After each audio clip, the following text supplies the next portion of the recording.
very briefly, for those of you who weren't there, one of the very important things about microfinance is that instead of treating Sita and her family as an object to have things done to it, instead microfinance treats Sita as a client or a customer and attempts to offer a service that meets Sita's value and price needs.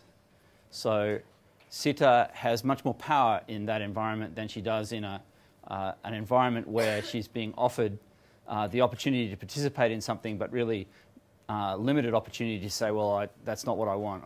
I want something else. So microfinance is very much about working with communities. It's very much about empowering individuals to make decisions that they need to make. And yesterday I went through the fact that money is fungible. Money transforms brilliantly into almost anything, any good or service, and that's its great flexibility, that's its great power. And denying the billion poor people who live on below a US dollar a day the opportunities to make use of that tool, well, I think it's morally unconscionable, but it's also just stupid.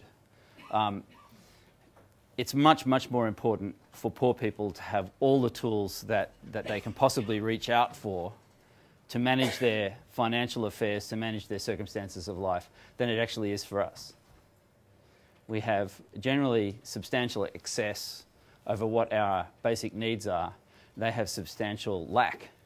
And so the issues around the management of income, the management of expenditure, the manage of transforming one thing into another are much, much more high risk. The stakes are much higher in an environment where you have very, very much little than we have. So money is fungible. That's its point. And it's a marvelous tool for us and for people living on around a US dollar a day. The key challenge in our lives, your life, my life, and Sita's life, is to accumulate a useful lump sum for expenditure. I doubt there'd be anybody in this room who had enough spare cash to go out and buy a car. It was just lying around and you decided to gather it together and go out and purchase an asset like a car. It would be even more amazing to find somebody in this room who did that to buy a house. Every one of us needs to accumulate useful lump sums to purchase important assets, to take important opportunities. In our lives, the accumulation of superannuation is the accumulation of a useful lump sum so that we can live in our retirement off the return from that useful lump sum. Useful lump sums are critical. For us, maybe they're convenient, but for people living on less than a US dollar a day, useful lump sums are the tool that they use to manage their affairs. And so I'm going to argue that the accumulation of a useful lump sum is the challenge. So financial services that are provided to Sita are the tools that she uses to do that conveniently and effectively. And I'm going to go into a bit more detail than I did yesterday. So microfinance is about meeting that need. I won't go through this because we talked a little bit about it yesterday and a lot of you were there. But the traditional microfinance model is a credit model where somebody joins the microfinance program and is lent money, charged interest, collections are taken and payments made, and then at the end of one loan cycle, very, very frequently, that client will re-borrow, and maybe a larger amount and maybe not. And some clients will rest, but they will be in the minority of clients. So how does lending somebody money help with the accumulation of a useful lump sum?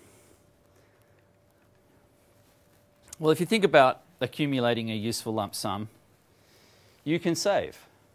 You can put aside some excess, and the way poor women save is they accumulate the change from small transactions. They will sell things that they have, assets that they have, maybe stock that they have. They'll provide some service and charge for that. But in the end, they will accumulate a small surplus. And they will need a place to put that and that will aggregate over time. So what you have here is a very simple chart just showing regular savings of excess, which accumulates over time to a useful lump sum, and that's savings up. You would be familiar with that as a savings product. It's very similar to a product I call savings down, where instead of accumulating an excess and adding it, aggregating it together until you end up with a useful lump sum, you actually acquire the useful lump sum up front and then use your accumulated excess to pay it off. So you can see that really, by symmetry, savings and credit products are similarly structured. And although we think of them as very different because when we put our money in the bank as a deposit for savings, the bank gives us money. But when we borrow it, we give them interest. So we think of them as very different products. In fact, the people who we serve as clients pay people to take deposits. There are deposit collectors in the slums of Mumbai who charge 20% of the total amount to actually keep someone's money safe. So for a poor woman, a savings product and a credit product priced about the same. There's not very much difference in the pricing, and it all has to do with the management of risk and reliability. Okay? Because if I'm a poor woman living in a tiny little 2 metre by 2 metre corrugated iron shack with no security and millions of people all around me, I'm very vulnerable, and the more I accumulate savings, the more vulnerable that money is to loss. But if I put it in the hands of somebody else, they're responsible for taking that risk. That's the value. That's why I might pay 20% of a total sum to have somebody else look after it for me. So the point I'm making here is that savings product and credit products are actually, for very poor people, very similar. But they do have some important differences. They're complementary as financial services tools. So credit is what you might get involved in if the amount that of your useful lump sum was unknown. I don't know how much it's going to cost me to invest in a business opportunity. I don't know how much it's going to cost me if my son or daughter is sick and I need to go to a medical facility and pay for medical services out of pocket and also for some rudimentary pharmaceuticals. I can't predict the timing of that need, nor can I actually predict the amount. So it's very difficult for me to save in a disciplined way, save up in a disciplined way, to actually hit that number and that time. So credit becomes incredibly useful for things where I'm out of control of the timing and the amount of my useful lump sum need. And the sorts of things that characterize the users of credit are business opportunities and a management of crises. Very common. Very, very common, which is why women will pay extraordinary amounts, hundreds of percentage points per annum, for useful lump sums. It's because they either perceive an opportunity that is too good to pass up from an income perspective, or they have a crisis where price is not important. If I don't manage this crisis by paying somebody some services, then I will lose a child. So credit is where the amount is unknown and where the woman's not in control of the timing. Business opportunities, crises, and cash flow smoothing. Most of the people we serve as clients in India, 76% of Indians, live in a rural environment. There are seasons of high cost, planting, and seasons of high income, harvest, and not much in between. But of course, crises and other complementary business opportunities come along all the time. So credit is often used to smooth cash flow at the household level. On the other side of the coin, savings products are where you can predict the amount that you need within a reasonable error and where you're in control of the timing. And that looks, again, in India, which is the the environment I'm most familiar with, that looks like predictable life events. That looks like births, that looks like marriages, and in particular, marrying a daughter is an extremely expensive event in rural India. Often years of income are invested in dowry and in the wedding ceremony. Where you're in control of the amount and in control of the timing, you can tell your daughter not to get married this year because you can't afford it. Festivals are another time where it's an important social obligation if you want to participate in your community, where you will incur substantial but predictable costs. So where the amount known, where you're in control of the timing, festivals, dowry, deaths, cash flow smoothing again, and also the purchase of regular inputs if you have a stock-based business. So you can see that offering somebody just one product, you can have credit, but you can't have savings, denies people the opportunity to manage their affairs in as flexible and optimized way as they can. Probably if you had to choose one, you might choose credit, because that's the one where they're out of control, in a sense. And that's one of the reasons why microfinance started that way. But still, offering just one product is a bit like asking people to play a game with only half the equipment that's required. Play a game of golf with only a driver, but no putter. Makes the game substantially harder. So if we're looking into the future of microfinance, the agenda is to move from something that has been historically very credit focused to something that is instead offering a rich suite of financial services tools. Credit, yes, but also savings. And that sounds really easy to say in a lecture theatre in Melbourne, and it's very, very challenging from an institutional perspective. Because in the end, a credit-led microfinance institution has a corpus of money that it's able to lend, which is known. It has a bunch of clients that it can lend money to, and in the rather surprising way, it actually knows what its repayments will be too. It can predict that within 2% of the total loan portfolio, because that's the loan repayment failure rate. It's very small, less than first world credit card failure. Okay. So that's an extremely well-defined business. We know how many loans we have out there. We know what the repayment cash flows are going to look like. We know what our capital base is back home. We know how many clients we have, and we know a percentage of who is likely to reborrow. So that is a simple, extremely well-defined business. Okay? We're going from that very well-defined business to a much more complex business, where we're effectively intermediating the depositors and the borrowers, who in some cases are the same people, who here has a savings account and a credit card. Yeah, pretty much everybody. Okay.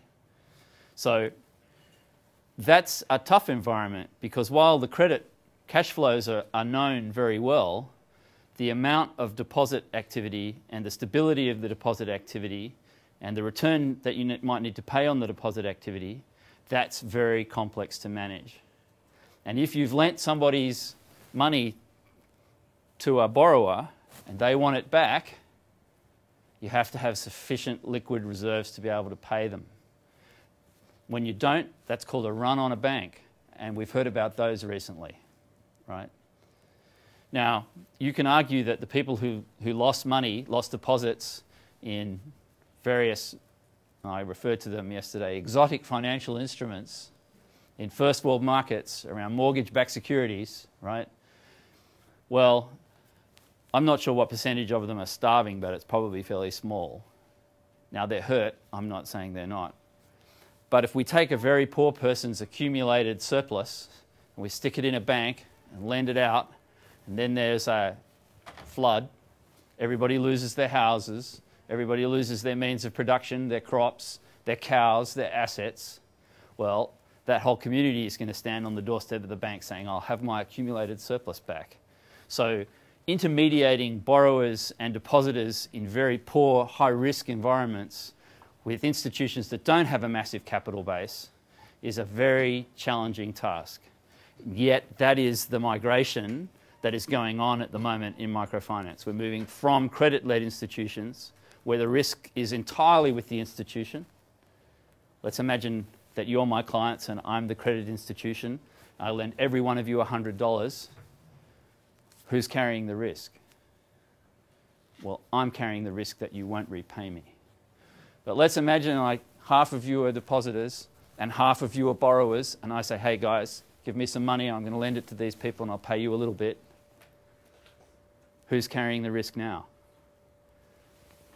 You guys are.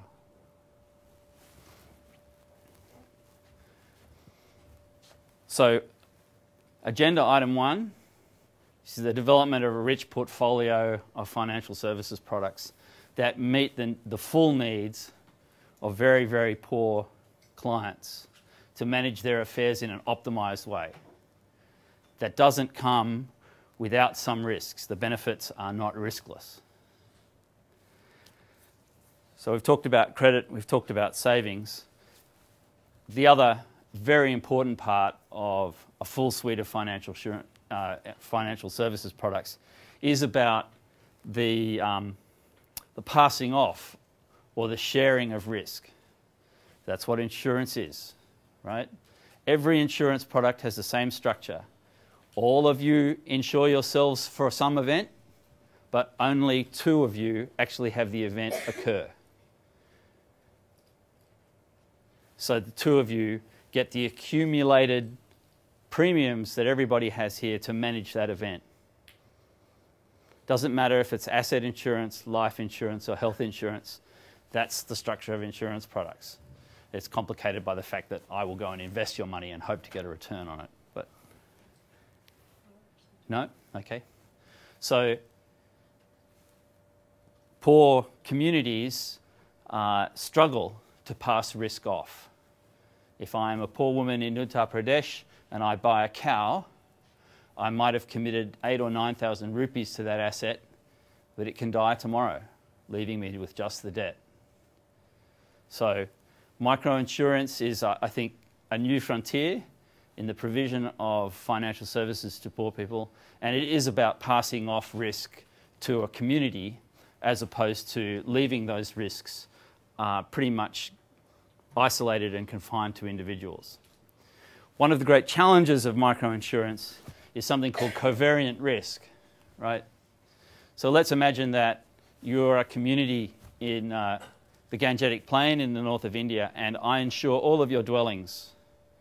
If there's a fire at one of them, that's fine, okay? Because you've all paid me 100 rupees.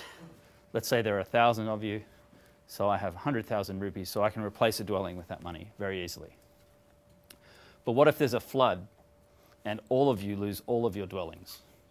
Well, there's no insurance product that is going to work under those circumstances. You've all experienced the same event. You've all experienced the same impact.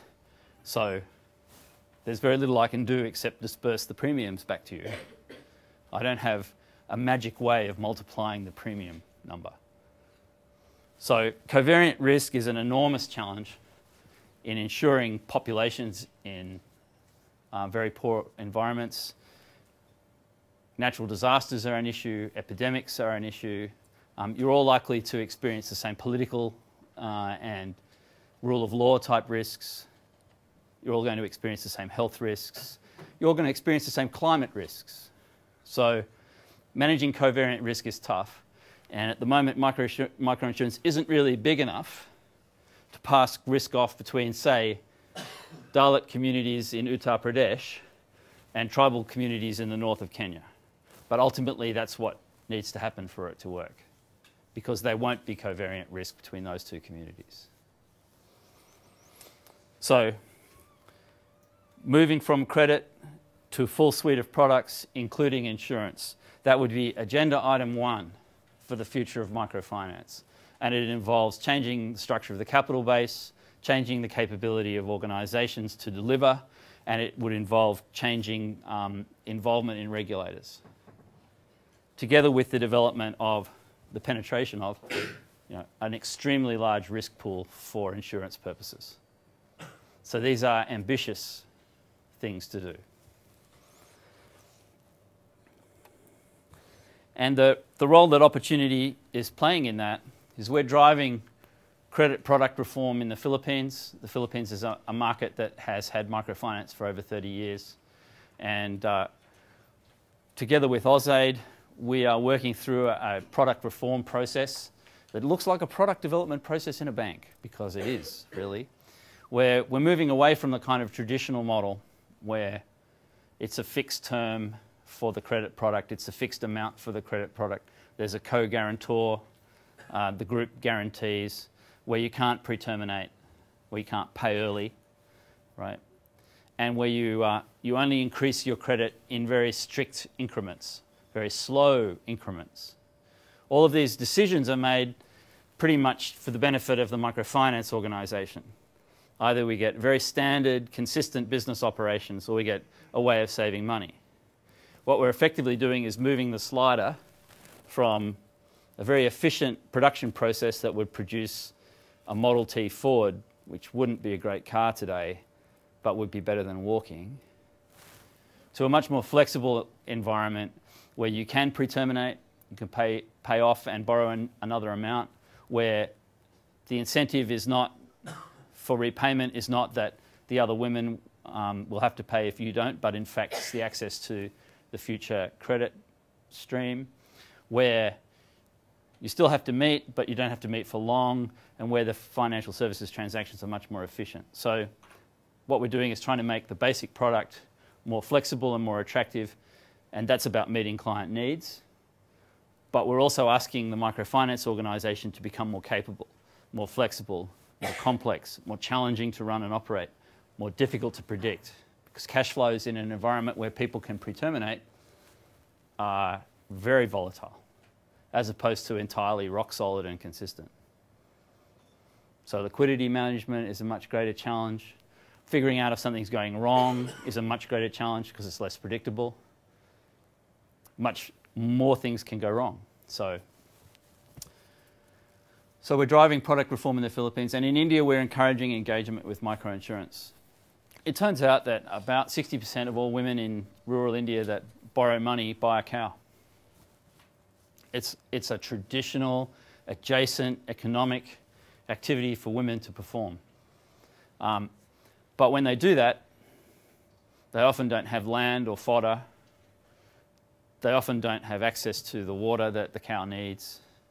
And there's a huge mortality rate amongst the cows. Well, microinsurance will go some way towards protecting women from the burden of loss of an asset, and may well actually encourage, because of its pricing signal approach, the access of to fodder and to vet services, some very simple things to do to actually protect the asset, as opposed to just go, oh well, it died, bad luck. And in India, you remember all those risks I referred to about microfinance institutions taking deposits and then potentially losing the depositors' money? Well, the Reserve Bank of India is very alive to that risk, let's say that. And it's illegal for microfinance organisations to take deposits. But it's not illegal for them to act as agents of other licensed deposit-taking institutions. And so the mutual fund products, having a mutual fund at the back end and using the microfinance organisation as a transaction intermediary to take deposits and pass them off to the mutual fund, is a structure that is legal, and that, in my view, leaves the deposit management risk with an institution with an enormous capital base, hurrah, but still provides very effective services, a liquid, in other words, when you present at the bank you get your money, a liquid savings account-like product. Fantastic. That will be groundbreaking in India, if we can get that up. So they're the sorts of things we're undertaking around Agenda Item 1. So yesterday you heard me say microfinance is big, and it is. 100 million clients, maybe more, and it's growing. It's huge. In another very important way, it's tiny. Absolutely tiny. Because the market size is around 500 million and maybe a billion. So we're proud that we're serving 100 million people, but we're well, somewhere between a fifth and, a tenth of the way there. There's a long way to go. Today's size of today's capital market's $1 billion. We need much more than that, let's say between 5 and 10. Sounds like a lot of money. The bailout of the US banking system went to the trillions of dollars. So in another way, it's small, and in another way, the agenda needs to be continued growth. I think my perspective would be that microfinance has issues, has challenges, like any business or service needs to grow and develop, but it is a proven model, and one of the things you do with proven models is try and put them into the hands of as many people as possible. So agenda item 2 for the future of microfinance is continued growth. And Kylie Charlton, who was with me yesterday, is a huge part of that story, because the only way we're going to find between $5 and $10 billion to grow this sector is from commercial capital. It's not going to come from the donor world. It's not going to come from soft loans from the World Bank and that sort of stuff. It has to come from the commercial capital world. It's just not available in any other place. Getting there, bringing the risk of relatively small microfinance organisations operating in high-risk environments to the return objectives of reasonably aggressive venture-type funding, well, that's the dialogue that has to go on. But that is the dialogue that will go on. And how's opportunity playing in that? Well, today we serve about 1 million clients through our partners in India. And that means that because there's an average of about 4 or 5 people in a client household, we're influencing the lives of around 5 million people. We have ambitions to grow our portfolio in India to around 4 or 5 million clients, and that will mean that we're influencing a market of around 20 million people. Depending on how ambitious we get, that's close to the total population of Australia, which would be about 23 million now. But there's a market of around 10 million people to serve in the Philippines as well, with refined product and services. Nepal, at least 1 million, I would have thought, and Indonesia, 10 million is modest.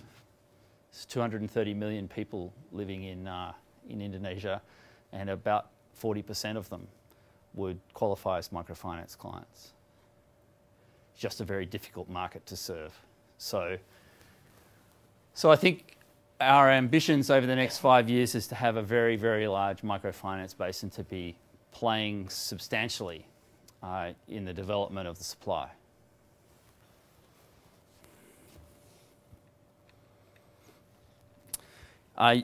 Those of you who were here yesterday saw this material as well, but let's drill down a little bit on more. I mean, 76% of Indians live in a rural context. If you're an Indian woman, when you marry, you move from your family into your husband's family. You become the least important person in the family, less important than all the children.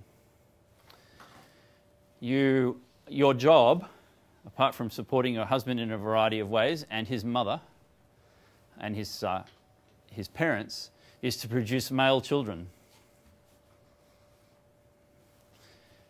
So you have 4 children living, but child mortality in this environment is extremely high, so it's not unreasonable to say that you have 4 children living, but 2 will have died. You will be illiterate. You will have had no opportunity, or very limited opportunity, to attend a reasonable quality education. You'll spend 3 hours a day obtaining and transporting water.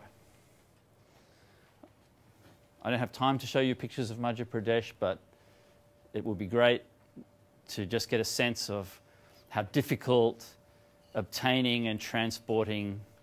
Water is really heavy, and water is really fragile as a resource because mostly it's contaminated. You'll spend 3 hours a day obtaining fuel, and that means obtaining dung from grazing animals and mixing it together with dirt and straw and patting it into a patty with water. So you'll get fecal matter all over your hands, and then you'll pat that onto some sort of rock or vertical surface to dry it, and that's what you'll burn as a fuel source in your house, which is unventilated. And you will rise first, and you will obtain the water and what's required for food, and you will cook for your family. You will eat last, and you are likely to be mildly malnourished. In some cases in India at the moment, there's a drought on in the northeast. You'll be very malnourished. And that won't help you when you're ill. The lack of nourishment base is what diseases that you and I would fairly easily throw off makes them very serious. The fact that you're simply not able to be well enough, not able to be nourished enough to manage that. So you'll be ill frequently, and it will mostly be gastrointestinal illness, but it could be TB and it could be malaria. You will have a cow, maybe, which you brought recently, but not enough water or fodder for it because you don't have access to land. And your last cow will have died. So I've seen microfinance clients that are serial cow purchasers. There was a cow last year and a cow the year before that, and a cow the year before that, and a cow the year before that, and you think, gee, this woman must have heaps of cows. But she only has one. You'll be incredibly industrious because if you aren't, then your family won't make enough money to live. So you'll sell clothes which you sew at a little shop at the front of your dwelling.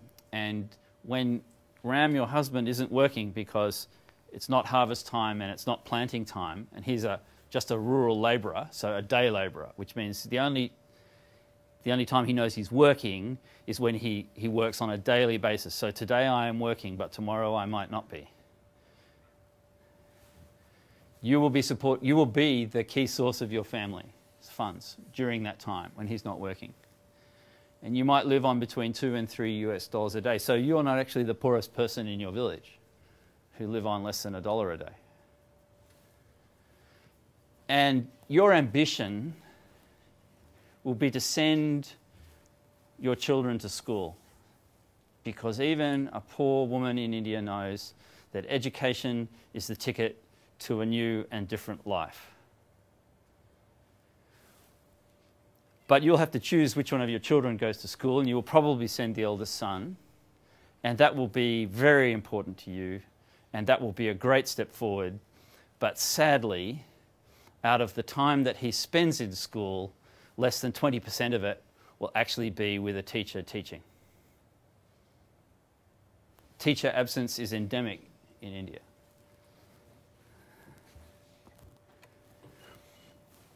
So what do you do in the face of that? You think you're doing a good job.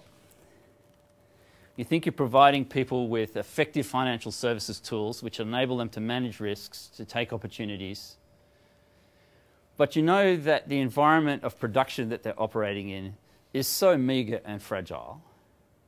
And you know that the public goods that you and I just take for granted, we swim in a pond that, in fact, we don't understand how good the water is. The government's completely failed to provide effective, affordable community health services and completely failed to provide effective, high-quality education. So what do you do in a circumstance like that? Well, what I do is I think really hard about what we could do to encourage other specialist players to provide services to women like Sita and their families.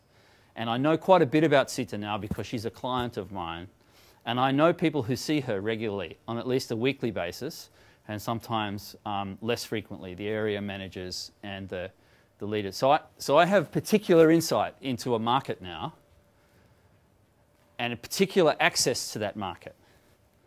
And I'm very interested in making use of those as assets to provide what Kylie Charlton yesterday called adjacencies to microfinance.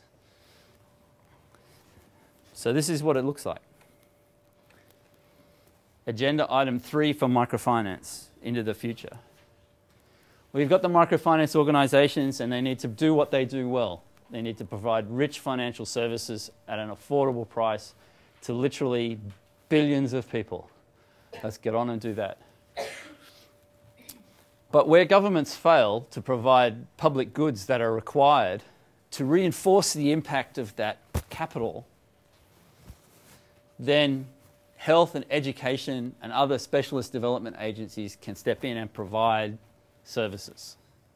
In fact, I think that's the only answer. You know, think of India. It's 1.13 billion people. 685 million people work. Only 35 million of them are employed by corporates in the way you and I think of being employed. Everybody else is in the quote-unquote unorganised sector. India has no way of collecting taxes from those people. India's tax base is marginally larger than Australia's. How can it provide public services to its 1.13 billion people with a tax base our size? How can it do that? So, health, education, development agencies, livelihood development players, people getting involved in the dairy supply chain, people getting involved in market linkages, fair trade, that sort of idea. I think it's very important for people to be participating in the product markets that microfinance clients participate in.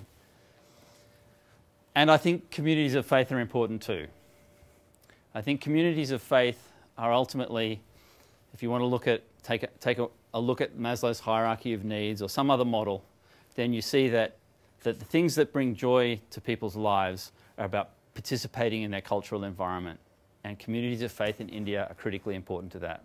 And if, because of poverty, you lack the resources to participate fully in your community, then you are not a hopeful, joyful person.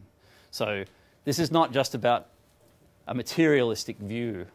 This is a rather comprehensive view of what it means to give quality and meaning and hope and joy to life. And I know that's very ambitious, but I think it's something I have, and I think it's something everybody else deserves.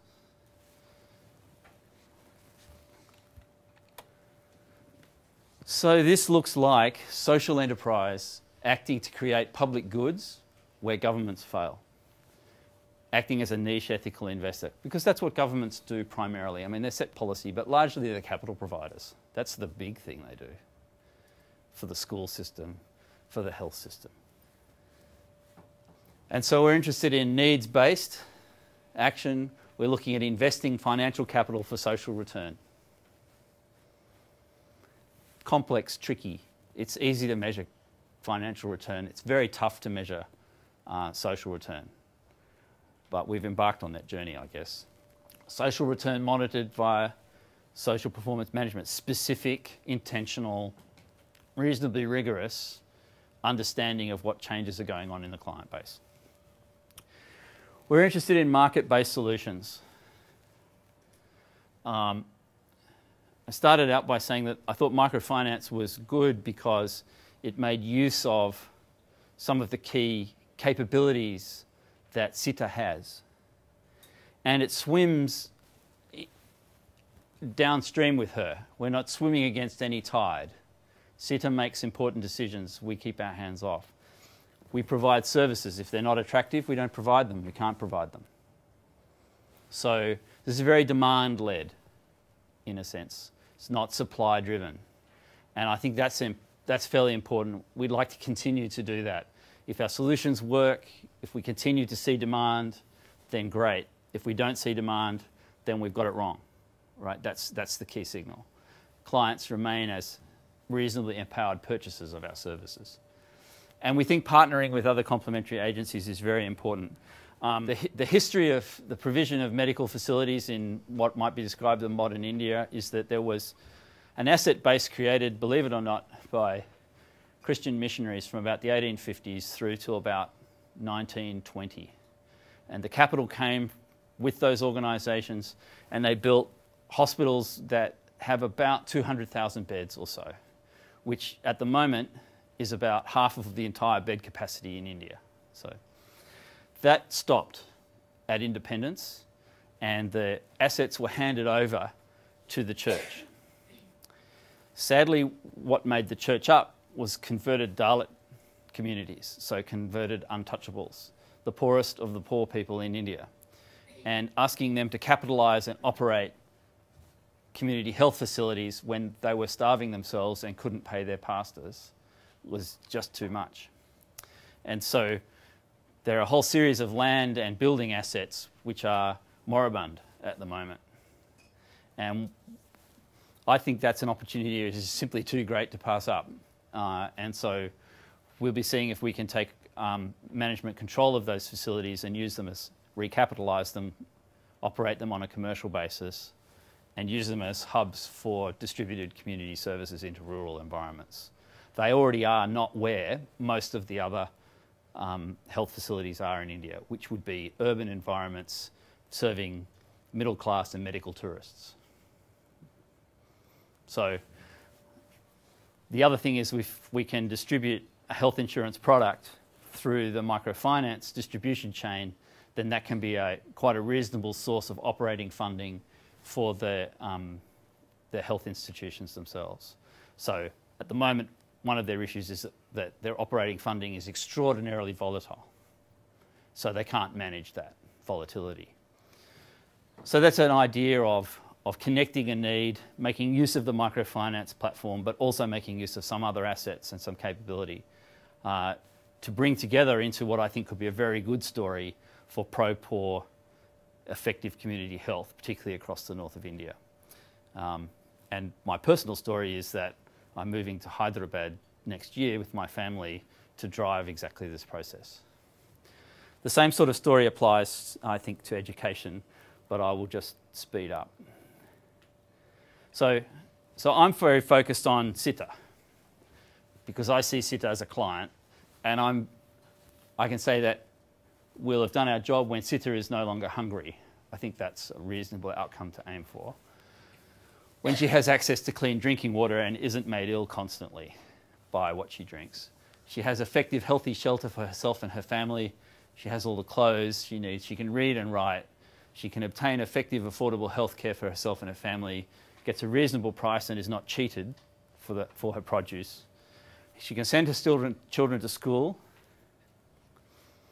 isn't at risk of losing everything from a natural disaster and just starting again, which is the pattern in rural communities exposed to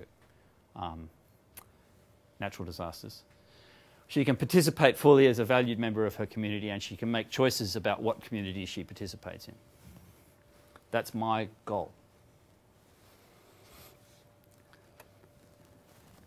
I wanted to leave you, forgive me some of the older members of the audience, but you who I see as a sort of newer generation, and believe me, engineering's changed since I did it, with a challenge. This is rural Bangladesh. It's beautiful and vicious. I hope that this is showing you that rural Bangladesh, except for the Chittagong Hills, which is a tiny, part of Bangladesh, is alluvial floodplain. All of it is. There isn't anything that isn't. And so what people live on, and this little, the one on the left-hand side is a good example, is where people have mounded together the alluvial sand. Literally.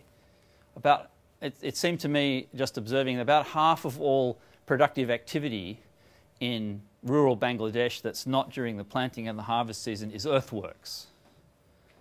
Mounding the sand together. Okay? How do you mound the sand together? Well, you make depressions which fill with water, which become fish ponds. Did you realise that drowning is one of the major causes of death for young Bangladeshis? Because they don't swim and they fall into these very steep-sided fish ponds. It's all alluvial floodplain. Very productive, aquaculture, marvellous. All the buildings are like that. So there's a sort of concrete foundation which is just sat on the alluvial sand, and then corrugated iron up to the top with a timber frame. And the reason for that is, because it's alluvial floodplain, it moves. It gets flooded. So you can own land this season and be in the river next season. And if you want to move your house, what you do is, well, it all gets washed away, but you just pick up what's left and move it. I've seen people carrying this deep in water bits of corrugated iron house. These women are part of a community that lived on one of those islands that did get washed away last year, and the year before that, and the year before that. What hope?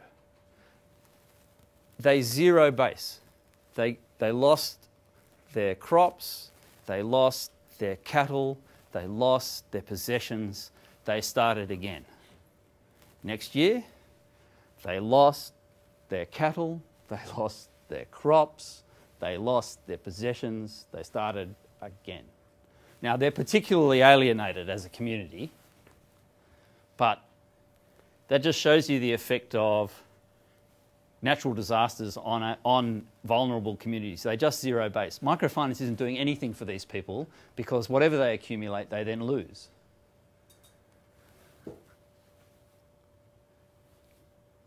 I wanted to show you these pictures because I think this is the challenge for what you might describe as another generation.